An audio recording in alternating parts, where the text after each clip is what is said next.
Welcome back. I know this is a late pilot review, but honestly, when the show dropped on Netflix, it wasn't even on my radar. I didn't know what it was about. I assumed it was for kids. Uh, it just, and then it just kind of blew up, and I saw it like trending, and people started talking about it, and I was like, "Oh, this is a show. Oh, that's what that's about." It's weird because Netflix doesn't have like a venue other than if you go to their YouTube channel to watch trailers. They don't really have a way of promoting their own content. So sometimes just things just drop, and it's just here's a show.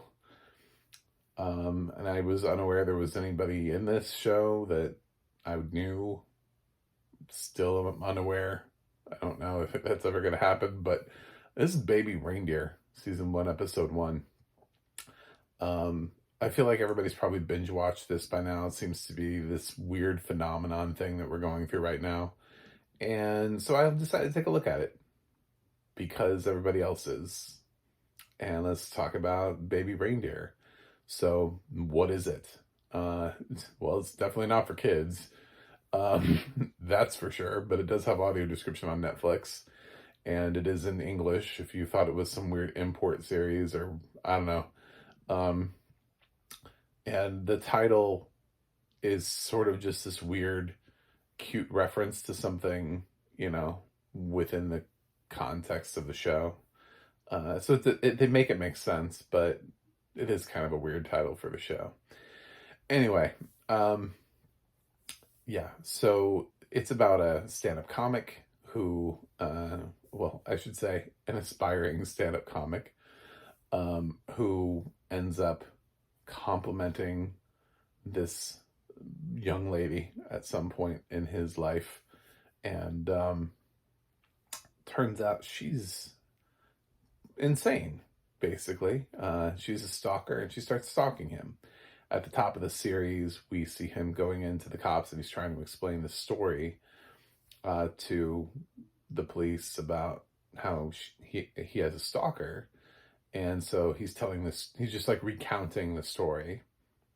So we're forward in time, and then we jump back to when they first met and learning how to, uh, get this dynamic out of them. And it's originally not a romantic one. It's just like a friendly, just sort of like, hey, what's up type of thing. But she's reading a lot into this, and it's interesting. I think the performances here are what make this interesting. I think the fact that the show doesn't take itself too seriously because it does have a stand-up comic lead, so there's always a need to make jokes, to crack jokes. And she's so quirky that she doesn't feel like the kind of... I'm sure the show's going to devolve into madness. I'm sure this is going to go off the rails, but she's not initially like the kind of stalker that we've seen, in some mid-90s thriller, like, where it's like super obvious, where it's like, dude, get out of the house. It's just, she feels just like socially awkward at times and bubbly, and he admits that he likes her laugh. She has a weird laugh, and he likes that quirkiness about it, and tries to make her laugh all the time. Anyway, the setup for this is nice. It doesn't go very deep in the first episode. It definitely doesn't get into any... I don't know how dark this series is going to go if they start hanging body parts or anything. I have no idea. I remember earlier this year watching Boy Swallows the Universe, and there's some stuff that happens in that show that if you watch the first episode and then go on to the later, you're not prepared. You will not be prepared for that. Please recognize the TVMA rating in that show, because fuck. Anyway, but this show is... maybe they'll do that, but I don't know. It just seems like it's on a different wavelength, and maybe that's what people like about it, is that it has its own thing going on, and I appreciate that. And because this show is literally a man telling a story to somebody else, the first episode, as a pilot, it works really well. Because it's laying it all out there for you. It's like, I have a stalker. Let's talk about it. This is how we met. This is what happened. And this is where this is leading to where we are now. I mean, it feels literally like it's very explanatory, but I also felt like I knew who these characters were by the end of the first episode.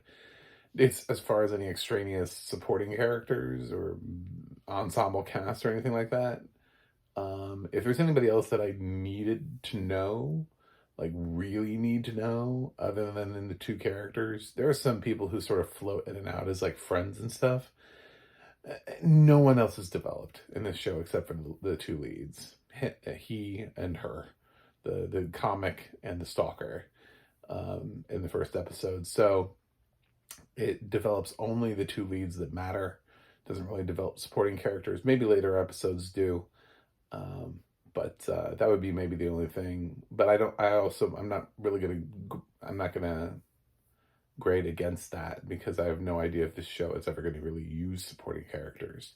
It could always have them sort of in the peripheral throughout the course of the series. The show does get really interpretive in terms of its audio description. There's one scene where he first introduces himself to her, and there's the narration was something like she looks up as if she's never been acknowledged before, something like that. It was like a really big instead of just saying like she looks surprised or she looks intrigued or she looks, it's just like this big long sort of like like the depth and the meaning of the look. She looks at you with the yearning of 1,000.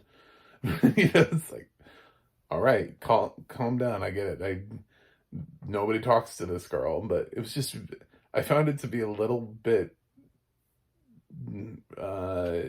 over descriptive. Like we're making too many choices about an actor's decisions and reading a lot into this story. But I really don't care. I'm only mentioning it because I know it pisses other people off. I see people railing all the time about like over describing and over interpreting facial expressions, and it doesn't piss me off. My thing is, having been sighted and being blind, I know all the things that are not being described. So as much as you can describe, please do. That's sort of like where I'm at. Obviously there's like a hierarchy of importance, but there's so much that we're missing. I don't even conceptually think people realize it. I don't think I've watched a single movie since being blind where I ever know any sort of camera angle. You know what I'm saying? I don't even know where the shot's coming from or how it's framed. It's really interesting choices that directors make, and I have no idea use of color palettes, anything like that. Everything is intentional with film, and we're just trying to figure out the story, most of the time, and we're happy to just have the kind of audio description that lets us know who these people are, what do they kind of look like, as much as we can get in there. But it's being really nitpicky, but I'll mention it just because I know that for people who are looking for that type of audio description who don't like it, this show is a little bit it's a little bit like that. So is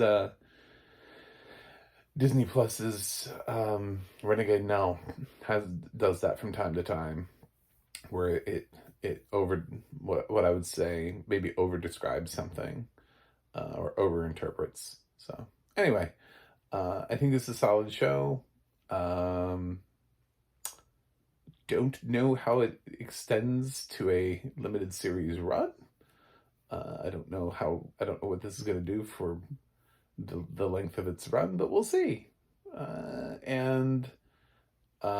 mean, we did have Crazy Ex-Girlfriend that actually turned into a series, and obviously she wasn't that crazy, and Rachel Bloom was actually the protagonist, so you can do anything with the premise if you know what it is, if you have a clear concept of what it is you want to do and why. So I'm sure Baby Reindeer's fine. I'm sure there's a reason why this thing is on fire right now. So I'm gonna give Baby Reindeer an A minus. I liked it. Thought it was fine. Anyway, thanks for watching. Thanks for subscribing, and I will see you guys on the other side.